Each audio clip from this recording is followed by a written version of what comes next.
This is the story of Zara, who steps into a new home after marriage, a place where she is blessed with the companionship of a charming husband. But lurking behind this serene beginning is a secret, standing silently with open arms, of which she is entirely unaware.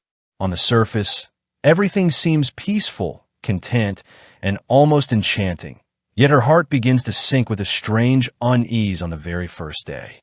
She doesn't yet know what kind of trials her senses will be forced to endure in the moments to come. The colorful flowers adorning the entrance of this new life and the warm words of welcome feel like the beginning of a beautiful dream. But the moment you pull back the veil, even slightly, the truth reveals itself to be far more complicated. In most homes, a newlywed bride is welcomed with traditional grace and gentle rituals. But in this house, there's a peculiar secret, just the hint of which is enough to leave Zara shaken. On her first night, after the chaos of the wedding, the endless ceremonies, and the overwhelming chatter of guests, Zara entered her room as a bride stepping across the threshold of a new life. It felt as if she had entered a magical world. Her husband, Naeem, so handsome, polite, and soft-spoken, instantly brought waves of comfort to her heart. It was as if all her dreams had finally found their meaning. But with the very first light of dawn, Zara encountered a truth that made her feel as though the ground beneath her feet had vanished. The revelation was so intense, it nearly left her paralyzed, for never in her life had she seen anything like it. That night, exhausted from the day's festivities, she fell into a deep sleep. When she awoke, she heard the soft sound of whispers coming from outside. She thought perhaps the women of the house were chatting as part of their morning routine. But what puzzled her was the hushed nature of those whispers. Curious, she slipped on her slippers and quietly stepped out of the room. In the veranda, her eyes landed on a man sitting calmly on a chair. A wave of warmth surged through her heart. She quickly stepped forward and cheerfully said, "Breakfast is ready. Why are you sitting here so early in the morning?" In her mind, she assumed that Naeem, after finishing his prayers, had come out for some fresh air. But the man looked up in surprise and, with a casual smile, replied, "I'm not Naeem. I'm his father." Zara froze. For a moment, she thought she had misheard. How was that possible? The man sitting in front of her looked exactly like Naeem. His height, posture, even the tone of his voice were identical. If there had been even a slight age difference, it might have made sense. But here, the resemblance was so uncanny that anyone could be fooled. Zara knew Naeem's mother had passed away. But if this man truly was his father, then why did he appear so incredibly young? Had he undergone some special treatment? Or was this some divine miracle? Questions began swirling in her mind, sending chills down her spine. This revelation, on her very first day, was nothing short of a shock. Alarmed, she returned to the room and quickly told Naeem about the man in the veranda who looked exactly like him. She also expressed her confusion about being unable to tell them apart. Naeem, lowering his gaze with a light smile, replied, "Yes, people often get confused, but it's not an illusion. My father, Kaleem, takes great care of his health and appearance. That's why the age difference doesn't really show." He reassured her gently, "There's nothing to worry about. You'll get used to my face, and everything will settle in soon." But a strange fear had already gripped Zara's heart. She felt there was something deeply mysterious about this house, something no one dared to speak of. If it had only been a matter of physical resemblance, she might not have been so disturbed. But there was something else, an unseen shadow hovering silently, something she could feel but not name. Something was eluding her grasp, something she couldn't quite define. As days passed, Zara began to realize that Kaleem, who claimed to be Naeem's father, resembled him not just in appearance, but in conversation too. His tone, mannerisms, even the smallest expressions were eerily similar. Most people around them often fell into confusion, yet the older members of the household seemed entirely unfazed. They went about their routines with calm acceptance, as if this bizarre resemblance was perfectly normal for them. Meanwhile, Zara was quietly beginning to feel trapped, with no escape from this unsettling similarity. Everyone repeated the same line. You'll get used to it. That phrase started to haunt her. Then came another twist, one even more troubling. Kaleem often appeared to know details of Zara's personal conversations ahead of time. For instance, if she had a private discussion with Naeem at night, Kaleem would sometimes reference it the very next morning, offering advice or passing a comment that felt uncomfortably precise. Once, he said to her, "Daughter, it's best not to argue with your husband too much in a new home. It won't benefit you." His words mirrored exactly what Naeem had said to her the night before, word for word. The shock of it sent a chill down her spine. Was it possible the walls of the house echoed her private talks to Kaleem? Or was he lurking nearby without her knowing? One evening, after hearing another strangely accurate remark from him, fear crept into her heart. Was he somehow listening in on her private moments? The idea was terrifying. Summoning her courage, Zara finally confronted Naeem. She said hesitantly, "I'm struggling with something strange. I feel deeply unsettled about your father. God forbid, I don't mean to say he has bad intentions, but there should be at least some visible difference between the two of you. Your clothes, your hairstyle, something. It's so confusing that I often call him by your name by mistake. And honestly, it's becoming embarrassing for me." Naeem didn't take it well. His face tightened, and his tone turned sharp. "Do you think my father would harm you?" he snapped. "Are you doubting his kindness and dignity?" Zara tried to explain through trembling lips that she was merely expressing concern, not accusing anyone, but Naeem shut her down. He accused her of spreading distrust as a newlywed bride. Tears welled up in Zara's eyes. Her only intent had been to share her growing confusion and discomfort, yet she was met with anger. Days passed in this tense back and forth. The fear in Zara's heart only grew stronger. She couldn't speak openly with Kaleem, and talking to Naeem brought no peace either. The other members of the household remained silent or indifferent. No one seemed to care why the father and son looked and acted like twins. Zara spent her days busying herself with housework. At night, she took comfort in her husband's presence. But then came an evening that shattered even that fragile sense of peace. Naeem was out that evening. Zara sat alone in the kitchen, grinding spices by hand. Her mind swirled with doubts and questions, so many fears entangled with the hope that perhaps she was just overthinking. And yet, in every moment of stillness, her unease returned. What is really going on in this house? Just then, she felt it, soft footsteps approaching from behind. The dim kitchen light cast long shadows on the wall. Her heart leapt. Was Naeem home early? But when she turned slightly, something in her froze. She heard breathing, familiar, but heavier. Before she could look fully, she felt a hand gently placed on her back. The touch was soft, almost comforting, but there was a trace of unfamiliarity, like someone she half knew. Her heart dropped. The wooden handle she was using to grind spices slipped from her hands and hit the floor with a dull thud. She began to stammer in fear. "Naeem, is that you?" she whispered. There was no answer. Only the quiet rhythm of warm breath brushing against her shoulder. Zara's chest tightened. A horrifying possibility began to rise within her. If this isn't Naeem, then who is it? In a trembling voice, she said, "Abba John, if it's you, please step back. This isn't appropriate." Summoning the courage to glance behind her, she slowly turned her eyes from head to toe. And that's when she saw there was no one there. No one. It was as if the moment had been a terrifying mirage, or perhaps her nerves simply couldn't accept the truth they had sensed. Within seconds, the front door creaked open, and Naeem entered the house. Zara looked at him with terrified eyes and immediately knew this was really Naeem. She burst into tears. Between gasps, she told him everything, what she had just experienced in the kitchen. Without a word, Naeem stormed toward the veranda, expecting to find his father there.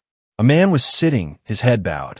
Naeem grabbed him by the collar and shouted, shaking him violently, "Why were you near my wife?" Chaos erupted. Zara peeked through the window. Other members of the house rushed out in panic. Kaleem said nothing, but Naeem's face was consumed with rage. Then came the bombshell. In front of everyone, Naeem shouted, "I can't call you my father anymore. I'm going to tell everyone who you really are. You've disgraced me. You're not my father. You're my brother." The ground beneath Zara's feet seemed to vanish. She stood frozen. Naeem's father is actually his twin brother? How could such a massive truth be hidden from her? From everyone? Screams and cries echoed throughout the house. Kaleem, no, Kashif, pleaded with Naeem to calm down. But Naeem was beyond fury. He shoved Kashif hard, sending him stumbling backward. Then he turned to Zara and, with eyes full of pain, began to explain. "That man is my twin brother, Kashif. We were born on the same day. When we were young, he strayed, got into trouble, got involved in terrible things. But our mother made me promise I'd protect him, guide him back. So I did something drastic. I asked everyone to treat him as our father." Zara gasped. "I thought if people saw him as an elder," Naeem continued, "they'd respect him. Maybe he'd be ashamed and change. But he took advantage of it. He used his fake identity to deceive women, pretending to be a respected older man. He hid his age, his name, and preyed on their trust." Naeem's voice trembled with disgust. "And now he's crossed the final line. He tried to get close to my wife. I will not tolerate this any longer." Zara stood speechless, everything finally falling into place. All the strange moments, the uncanny resemblance, the inexplicable fear, the whispers, the confusion, it all made sense now. They weren't father and son. They were twins. Naeem turned to Kashif and, with thunder in his voice, ordered, "Leave this house." Now, Kashif, shaking with fury, accused Naeem of ruining his life, of forcing him into an identity that never belonged to him. Family members stood in stunned silence. Some tried to stop Naeem, but it was too late. He grabbed Kashif by the arm and dragged him to the door, shoving him out without another word. That night, silence descended over the house like a heavy fog. Zara sat in her room, overwhelmed, replaying everything that had happened, how she had endured so much fear, confusion, and emotional turmoil. And now, this unbearable truth had surfaced, reshaping every relationship in her life. Naeem came to her and said, "I couldn't let that darkness stay any longer. I've thrown him out for good. He won't come back, not ever." Zara finally felt some peace. At least the walls of this house no longer concealed a lurking danger. But even in that calm, a chilling thought continued to gnaw at her. What kind of dreadful games are played in this world? How could someone disguise himself as a father while actually being a twin brother, just to fulfill selfish desires? Meanwhile, as soon as Kashif left the house, he sped off in a storm of rage, his car tearing through the street toward the darkened highway. Thunder cracked above as the rain came pouring down. Zara stood by the window and caught a fleeting glimpse of Kashif's car disappearing at the corner, lit up briefly by a flash of lightning. Her heart skipped a beat. What if he met with an accident? Inside, Naeem was still seething. He thought I'd keep covering for him forever. Well, I've ripped off his mask now. Let him deal with the consequences.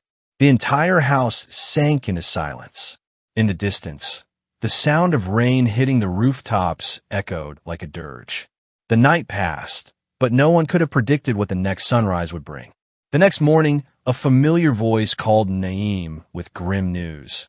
There had been a terrible accident on the highway.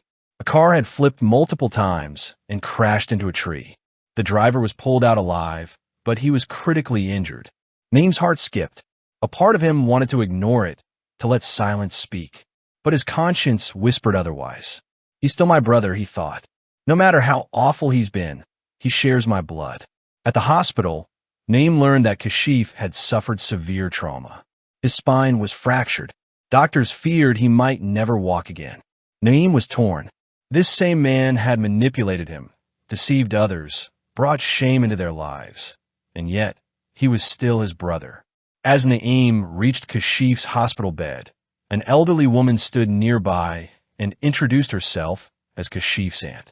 She told Naeem, with a weary sigh, that she had spent her entire life mourning over Kashif's rebelliousness.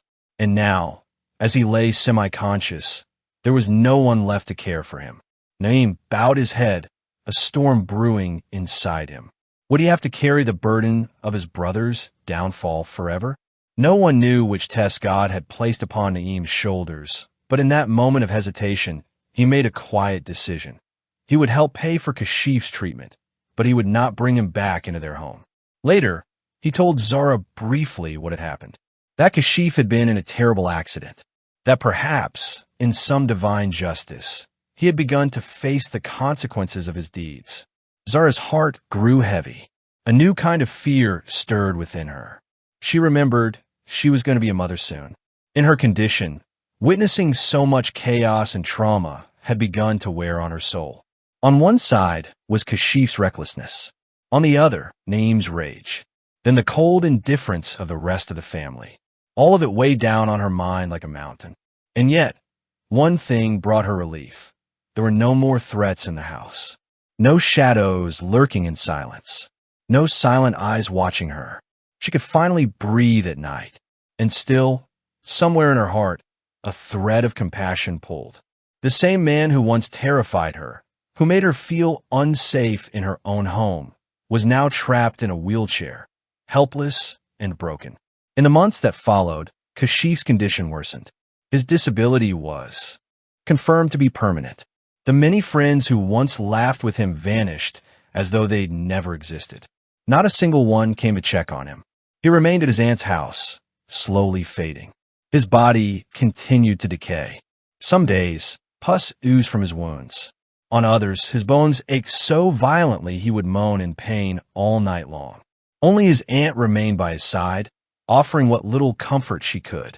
Often, in moments of torment, Kashif would cry out, "Just kill me, death is better than this." His aunt would scold him in return, "Life is a gift from God. You should be ashamed of your sins. Repent. Maybe he'll forgive you." But within Kashif's chest, a silent battle still raged. A war between guilt and denial, between shame and stubbornness, between what he had been and what he had become. He hated Naeem. That much was true. And he had committed many sins, all born from his slavery to his own desires. Trapped between his regrets and cravings, Kashif was now paying a terrible price, one that worsened with each passing day. Meanwhile, joy returned to Zara's life with the birth of her son. The whole household celebrated. Happiness once again graced the walls of their home. Naeem's voice softened with affection, and a new gentleness bloomed in his behavior. He even made a list of baby names and consulted a local imam before formally naming the child. Watching him, Zara felt a quiet contentment. Her husband was now eager to be a responsible father. But every time her thoughts wandered to Kashif, she felt a tug of dread. What if he dies? Would that bring scandal or more problems? The joy she felt now, would it somehow remain incomplete? Still, time is a strange and merciless balm. It gradually covers all wounds. Slowly, Naeem reassured Zara that Kashif was no longer part of their lives. "He's completely out of the picture now," he said. "Focus on raising our son." Zara, with a kind heart, agreed. She poured herself into caring for the baby. Months passed. Zara's days became filled with little moments of peace and laughter. She added small touches to the home, making it more pleasant and bright. When the baby cried at night, Naeem would get up to soothe him. Their bond grew stronger with every gesture of shared parenthood.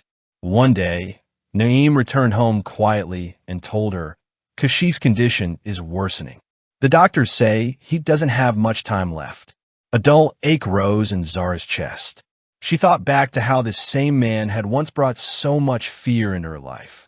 And now, he was lying helpless, waiting for death. It was around that time that Naeem opened up. He admitted to Zara, "If I hadn't staged that elaborate act, making people believe Kashif was our father, none of these troubles would have happened." Zara responded with calm maturity. "What's done is done," she said. "We can't change the past. But life doesn't end at a mistake. Not if one repents and walks a better path." Naeem looked at her with gratitude. He felt a deep relief. What a blessing it was to have her as his partner. Just days later, word of Kashif's death arrived. Neighbors had reported a foul smell. Upon checking, they found him lying lifeless in bed. He had been dying for days. His aunt had also fallen ill and didn't realize he had passed. The bitter truth? No one was willing to lead his funeral prayer. Noim paid for all the arrangements, gathered a few people, and saw to his burial. As he did, tears welled up inside him. Being twins, he thought, was a strange and divine connection. But our paths were so different that they led only to hatred and fear. Zara did not attend the burial. She didn't have the strength to witness the final scene. She simply prayed from the depth of her heart. May Allah forgive Kashif's sins and protect us from further trials. When Naim returned home after the funeral, there was a strange peace on his face, as though a great burden had been lifted. He looked at Zara and said with quiet conviction, "This house is now only ours. No more intruding shadows. The mirrors that once reflected blurred faces have shattered." Zara listened and felt tears of gratitude gather in her eyes. She looked at her son and thought, now, finally, this innocent soul will grow in a safe and loving home. These bitter memories would fade with time.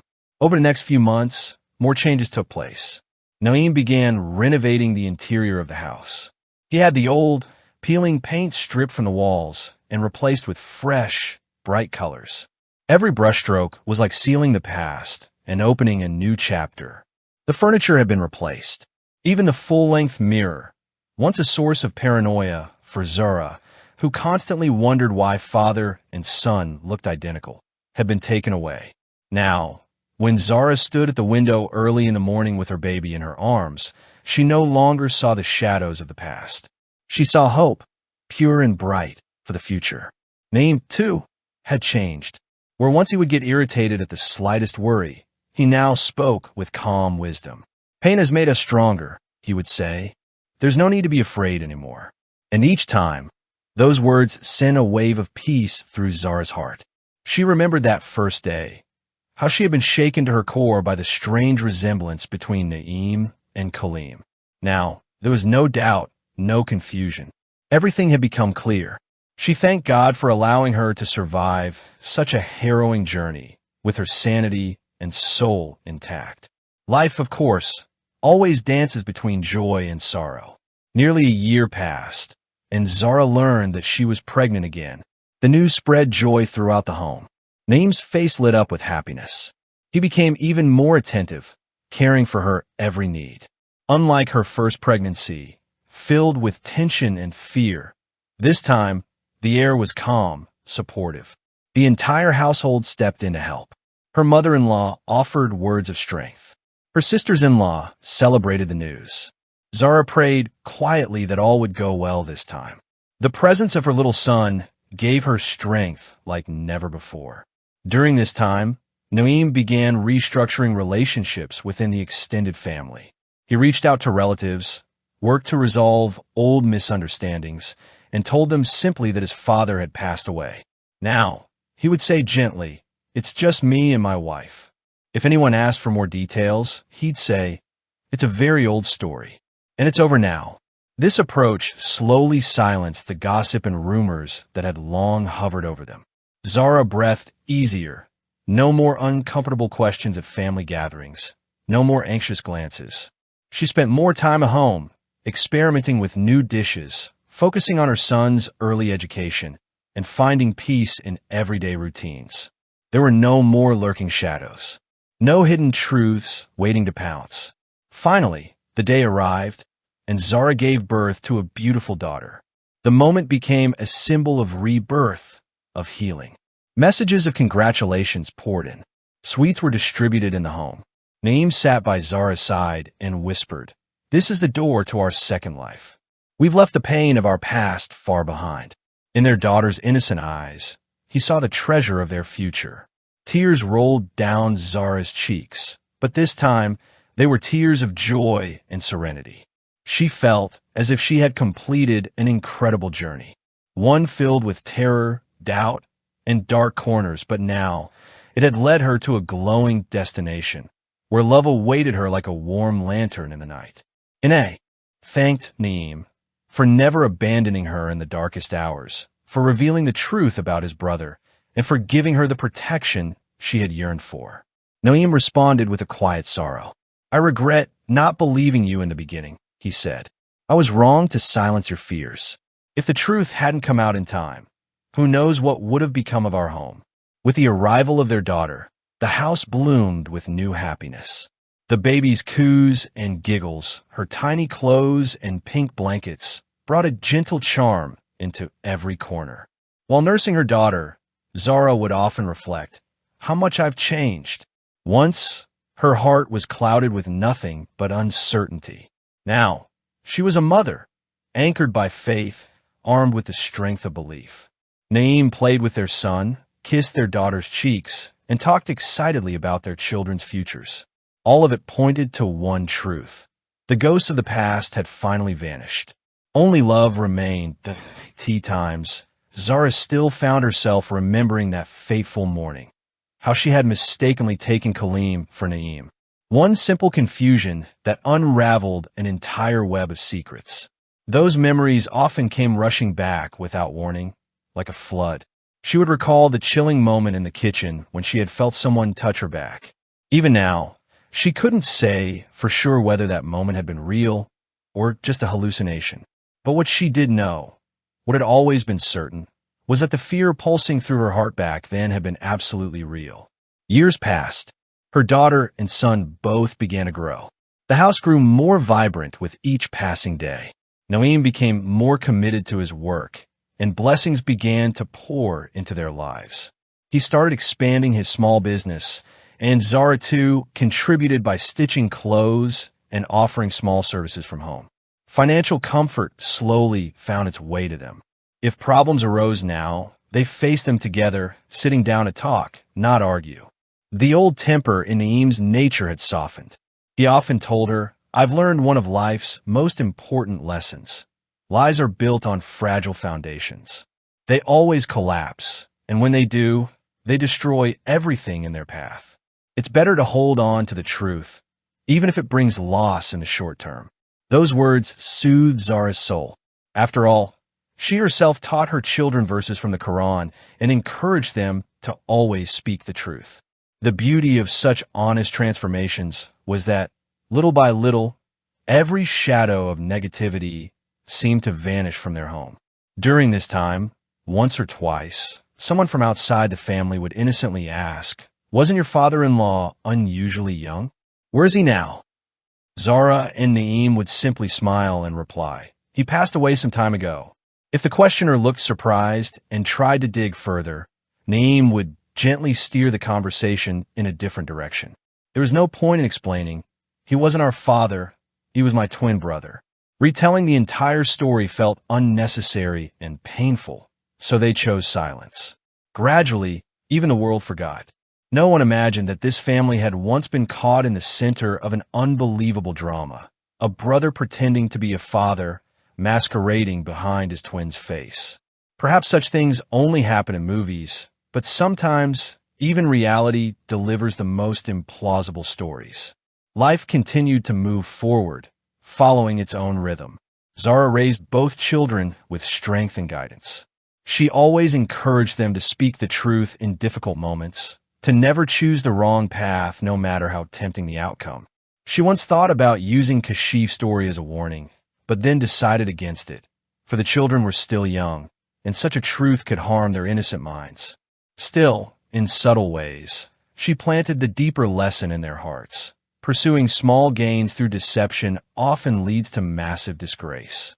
It's better to walk the harder, honest path, because the road of evil always ends in ruin. Years passed.